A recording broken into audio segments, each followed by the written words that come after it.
ఉద్యమకారులకు ఇచ్చిన హామీలు నెరవేర్చాలని డిమాండ్ చేసిన బొత్తా వెంకట మల్లయ్య. ఉద్యమకారుల జాయింట్ యాక్షన్ కమిటీ టీయూజేఏసీ సమావేశాన్ని కరీంనగర్లోని ఫిలిం భవన్లో నిర్వహించారు. తెలంగాణ పునర్నిర్మాణంలో ఉద్యమకారుల పాత్రపై కరీంనగర్ జిల్లా అధ్యక్షులు బొత్తా వెంకట మల్లయ్య అధ్యక్షతన సమావేశంలో వక్తలు మాట్లాడారు. తెలంగాణ ఉద్యమంలో పోరాడిన ఉద్యమకారులందరికీ మేనిఫెస్టోలో పెట్టిన విధంగా గృహ నిర్మాణంలో ప్రాధాన్యతనివ్వాలని, పెన్షన్ మంజూరు చేయాలని, కళాకారులకు ఉపాధి, ఉద్యోగం కల్పించాలని, అలా చేసే వరకు నిరంతరంగా టీయూజేఏసీ ఉద్యమిస్తుందన్నారు. ప్రాణాలను తృణప్రాయంగా వదిలేసిన ఉద్యమకారుల కుటుంబాలకు లబ్ధి చేకూర్చడంలో ప్రభుత్వాలు విఫలమయ్యాయని పేర్కొన్నారు బొత్తా వెంకట మల్లయ్య.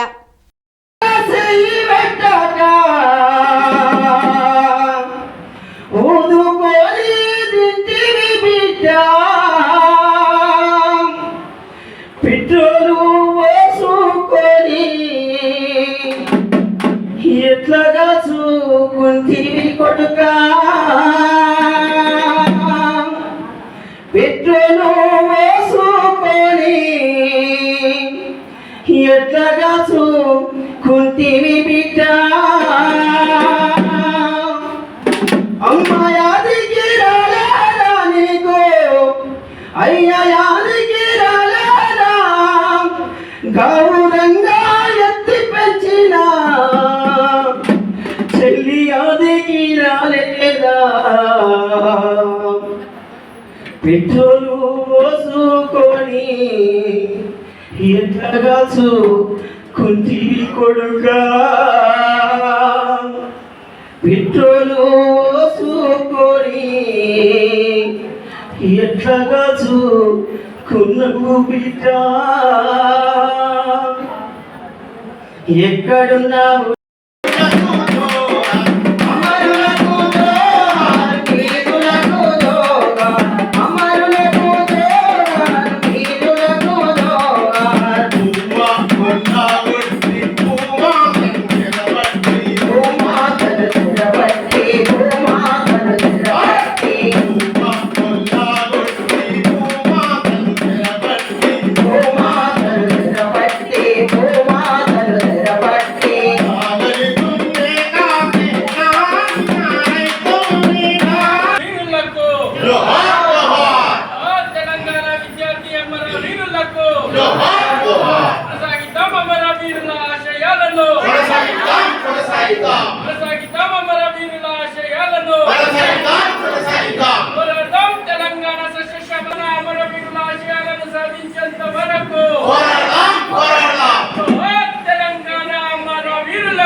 మీ అందరికీ మళ్ళీ ఒకసారి మా ఉద్యమ కళాకారుల తరపున పేరు పేరున పాదాభివందనాలు తెలియజేస్తూ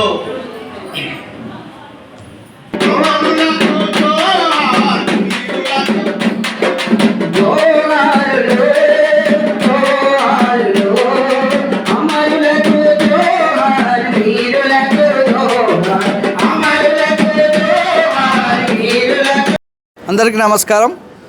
ఏదైతే ఈరోజు వెంకట మల్లన్న, అదేవిధంగా బత్తుల సత్యనారాయణ గారు, అదేవిధంగా బండ గోపాల్ రెడ్డి గారి ఆధ్వర్యంలో, మహిళా శక్తి ఆధ్వర్యంలో ఈరోజు ఈ కరీంనగర్ ఫిలిం భవన్లో జరుగుతున్న ఈ సమావేశానికి వచ్చిన మీడియా మిత్రులకు, అదేవిధంగా తెలంగాణ ఉద్యమకారులందరికీ కూడా వారికి జై తెలంగాణ చెప్తూ, ఏదైతే మనం ఇప్పటివరకు కూడా దాదాపు కాంగ్రెస్ ప్రభుత్వం రాకముందు నుంచి పెద్ద ఎత్తున పోరాటం చేస్తూ ఉన్నాం.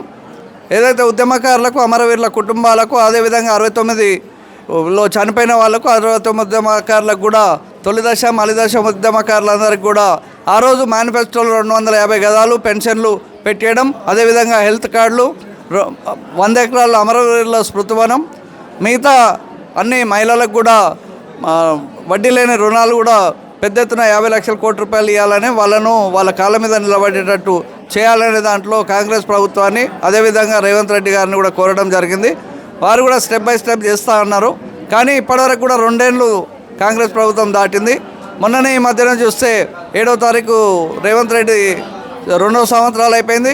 9వ తారీఖు మేము వేచి చూసినాం సోనియా గాంధీ పుట్టినరోజు సందర్భంగా ఏమన్నా వీళ్ళు ఒక బోర్డు క్రియాశీల కార్యాచరణ రూపొందిస్తారని.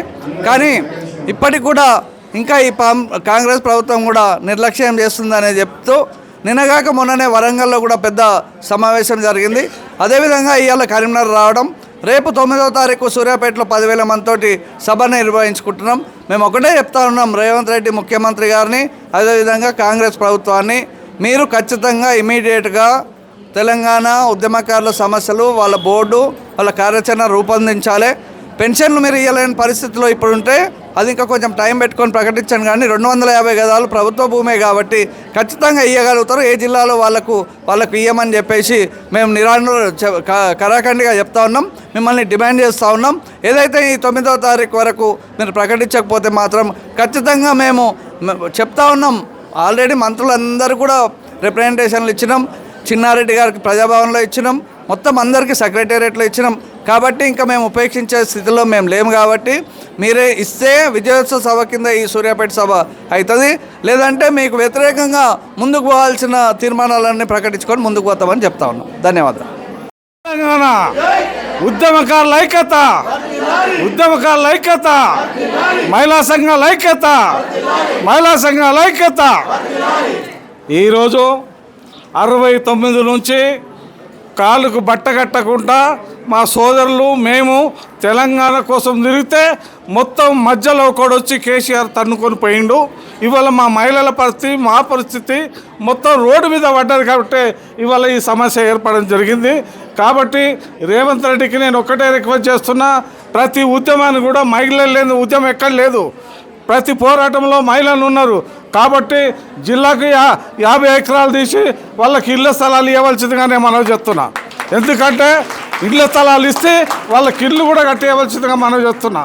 ఒక్కొక్క సోదరి ఇల్లు లేకుండా కిరాయిలకు ఇల్లు దొరకక ఒక్కొక్కరు రోడ్డు మీద పడ్డారు. కాబట్టి ఇవాళ ఈ కార్యక్రమం ఇంతటితో కాదు, ఇదే ప్రారంభము. తెలంగాణ ఎప్పుడైతే తెలంగాణ వచ్చేదాకా పోరాటం చేసినామో రేవంత్ రెడ్డి గారు ఇండ్ల స్థలాలు ఇచ్చేదాకా, ఉద్యమకారులకు 250 గజాలు ఇచ్చేదాకా, మొత్తం 25,000 పెన్షను, హెల్త్ కార్డులు ఇవన్నీ ఇచ్చే వరకు కూడా మేము పోరాటం ఆగదని నేను మనవి చేస్తున్నాం. మా అక్కలు చెల్లెళ్ళు ఉన్నంత వరకు ఉద్యమం నడుస్తూనే ఉంటుందని నేను మనవి చేస్తున్నాను. కాబట్టి ఇవాళ ఎవరిని వదిలిపెట్టేది లేదు. కేసీఆర్ ఏదైతే 100 ఎకరాలు కబ్జాలు చేసి ఇవాళ ఉన్నారో, 100 ఎకరాల ఫామ్ హౌజులు కట్టుకొని 10 లక్షల రూపాయల డబ్బులు సంపాదించుకొని ఇవాళ రాజ్యం వెళ్తున్నారో, ఇప్పుడు వాళ్ళ బిడ్డనే నడుము కొండు కట్టి ఊరూరా తిరుగుతుంది. మా అయ్య నాకు పైసలు పంపిస్తలేడని కనీసం చిగ్గు తెచ్చుకోవాలని అడుగుతున్నాను నేను కేసీఆర్ను. ఎందుకంటే ఇవాళ 10 లక్షల రూపాయలు అవి ఇవ్వలే. మా తెలంగాణ సొమ్ము మాది, మా అక్కలై, మా చెల్లెళ్ళై మాది ఆ సొమ్ము అంతా. కాబట్టి తప్పకుండా ఎక్కడెక్కడ భూములు ఉన్నాయో బిడ్డ అవన్నీ మహిళలకు పంచవలసిందిగానే మనం చెప్తున్నాం. హైదరాబాద్లో లక్షల ఎకరాలు, 1000 ఎకరాలు కబ్జా చేసిండు వల్ల ఫామ్ హౌజులు ఉన్నాయి. కాబట్టి అవన్నీ రేవంత్ రెడ్డి సార్ మీకు ప్రత్యేకంగా మీకు ఈ సభ నుంచి మీకు విన్నవిస్తున్నాను. కేసీఆర్ లాగా చరిత్రహీనులు కావద్దనే మనం చెప్తున్నా. ఎందుకంటే మీరు నమ్ముకొని ఇలా ఇంతమంది మీటింగ్ పెట్టాం. కాబట్టి ప్రతి వాళ్లకు ఇండ్ల జాగాలు ఇవ్వాలి, వాళ్ళకి ఇండ్లు కట్టియాలనే మనం చెప్తున్నా. ఎందుకంటే వాళ్ళ ఉట్టి కాదు, ప్రతి మహిళ కేసీఆర్ వచ్చినప్పుడు 3-4 గంటలు ఆయన వచ్చే వరకు వెయిట్ చేసారు. కళాకారులు కానీ వీళ్ళందరూ కానీ ఎంత ప్రాధాన్యపడ్డది. ఇప్పుడు ఒక్కొక్కళ్ళకి ఇల్లు లేదు, రోడ్డు మీద బతును చేసుకుందామంటే పని లేదు. కాబట్టి రేవంత్ రెడ్డి గారు దయచేసి మీకు తెలియదు ఏం లేదు, ఒక రైతు బిడ్డను, రైతు కుటుంబం నుంచి వచ్చినావు కాబట్టి ఇవాళ ప్రతి సమస్య గురించి మీకు తెలుసు. కాబట్టి ఇవాళ మీరు ఈ చొరవ తీసుకొని ప్రతి గ్రామంలో, ప్రతి మండల్లో, ప్రతి జిల్లాలో భూములు ఎక్కడైతున్నాయో ఆ ప్లాట్లు చేసి వీళ్ళకి ఇవ్వాల్సిందిగా మనం చెప్తున్నాం. ఇచ్చి వాళ్ళకి ఇల్లు కట్టియాలి. తర్వాత మహిళలకు అందరికి పెన్షన్ ఇవ్వాలి. 25,000 మేము పెన్షన్ డిమాండ్ చేస్తున్నాము. కాబట్టి మీరందరూ పెన్షన్లు కూడా ఇవ్వాలని మనం చెప్తున్నాం. ఎందుకంటే ఇవాళ రోడ్డు మీద పడ్డది, మేము మా మహిళలము అందరం రోడ్డు మీద పడ్డాం. ఒక్కొక్కరు నౌకరు పోయినాయి. నిజానికి నేను బ్యాంక్ ఆఫీసర్ను, ఉట్టిగా గడ్డి పోసలేక నౌకరు తింపేసి నేను ఉద్యమం చేసిన. మొత్తం పత్రికా మిత్రులందరూ తెలుసు, కరీంనగర్ ప్రజలందరూ తెలుసు వల్ల. కాబట్టి దయచేసి రేవంత్ రెడ్డి గారు మీకు ప్రత్యేకంగా మీకు వందనాలు తెలియజేస్తున్నా. కాబట్టి ఇది మొదటిసారి అనుకోవచ్చు, ఇది చివరిసారి కూడా కాదు. ఉద్యమాలు చేస్తాం. ఇదే మహిళలు నాతో సహకరిస్తే 5,000 మందితో కరీంనగర్ మీటింగ్ పెడతాను మనం చేస్తున్నా. 5,000 మంది కరీంనగర్ మీటింగ్ పెడతా. మొత్తం రేవంత్ రెడ్డి దిగచ్చే వరకు కూడా మీటింగ్ పెడతాను మనం చెప్తున్నా. రేవంత్ రెడ్డి ఎట్లా ఇయ్యారో ఇళ్ళ జాగాలు అప్పుడు మేము చూస్తాం. గ్రామాన తిరుగుతాం, ప్రతి మండలంలో తిరుగుతాం, ప్రతి అక్క చెల్లెళ్ళంతా నా ఎంబడున్న సేపు తప్పకుండా ఈ ఉద్యమం చేస్తామని చెప్తూ, ఈరోజు ఏదైతే పెన్షన్లు ఉన్నాయో హెల్త్ కార్డులు అవన్నీ మా రాష్ట్ర అధ్యక్షులు మాట్లాడారు. కాబట్టి మీరు దయచేసి వీళ్ళందరికీ ఇవ్వాల్సింది మనం ఇస్తున్నా. ఒక్క జిల్లా కాదు, 33 జిల్లాలు కూడా మీరు ప్రణాళిక తయారు చేయవలసిందిగా రేవంత్ రెడ్డికి మనవి చేస్తూ ముగిస్తున్నాను. శ్రీ అవధూతాశ్రమము బోధానంద సత్యారామూర్తి ఆర్యుల గోసేవాశ్రమము మరియు వృద్ధాశ్రమము పడాల. ఆశ్రమములో గోసేవ, గోవుల దానము స్వీకరించుట, మీ నవగ్రహ దోషములు పోవుటకు గోపూజ చేయబడును. మూలికా వైద్యము, గోపంచగవ్య వైద్యము చేయబడును. యంత్రములు, తావీదులు ఇవ్వబడును. శాంతి హోమములు చేయబడును.